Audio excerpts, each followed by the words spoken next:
সালামু আলাইকুম। প্রিয় সকল দিনী ভাই, সকলে ভালো আছেন? আলহামদুলিল্লাহ, আমিও ভালো আছি। বরাবরের মতো আজকেও যে বিষয়ে আলোচনা করব, সহিহ আল বুখারী অধ্যায় নম্বর 13। আজকের যে বিষয়, পেশাব পায়খানার জন্য নারীদের বাইরে যাওয়া এর অনুমতি আছে কি না, এই বিষয়ে হাদিসটার মধ্যে একটু সংক্ষিপ্ত আকারে তুলে ধরার চেষ্টা করব। তো এখন যেটা পাবেন আয়েশা রাদিয়াল্লাহু আনহা থেকে বর্ণিত, রাদিয়াল্লাহু আনহা থেকে বর্ণিত।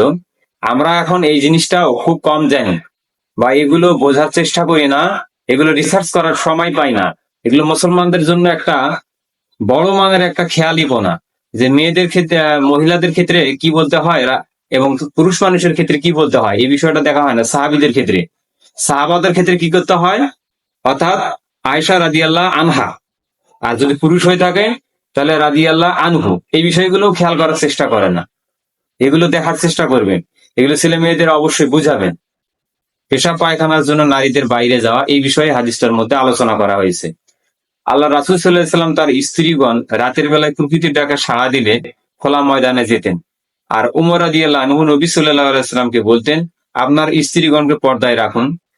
কিন্তু তিনি, আল্লাহ রাসূল সাল্লাল্লাহু আলাইহি সাল্লাম, তা করেননি।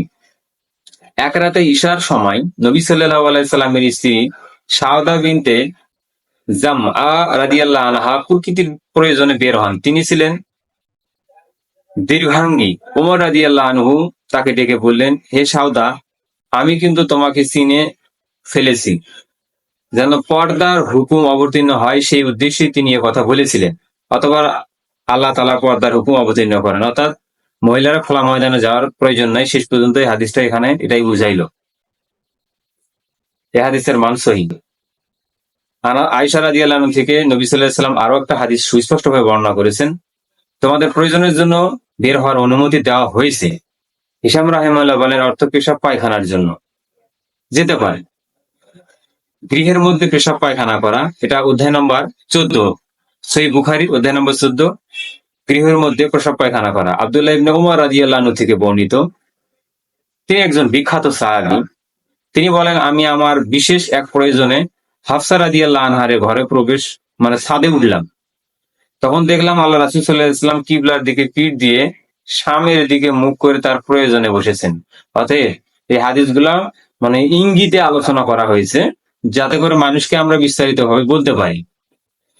অর্থাৎ তিনি মানে প্রকৃতিটাকে সাড়া দেওয়ার জন্য ওইখানে বসেছিলেন, এই জন্য এই কথাটা এখানে বলা হয়েছে, এইভাবে উপস্থাপন করা হয়েছে। এই হাদিসের মান সহিহ। প্রিয় সকল দিনী ভাই, আপনাদের এতটুকু আমি বিশেষ অর্থে বলবো, যে বিষয়গুলো বলতেছি সবগুলো কোরআন হাদিসের সহিভাবে ব্যাখ্যা করা আছে এবং হাদিসের সহি রেফারেন্স দেওয়া আছে। তা অবশ্যই আপনারা দেখবেন এবং আপনারা অবশ্যই এই ভিডিওগুলোর মধ্যে প্রতিটা কথা বোঝার চেষ্টা করবেন এবং আমলে নিবেন। সকলকে আমার সালাম। আসসালামু আলাইকুম ওয়া রাহমাতুল্লাহ।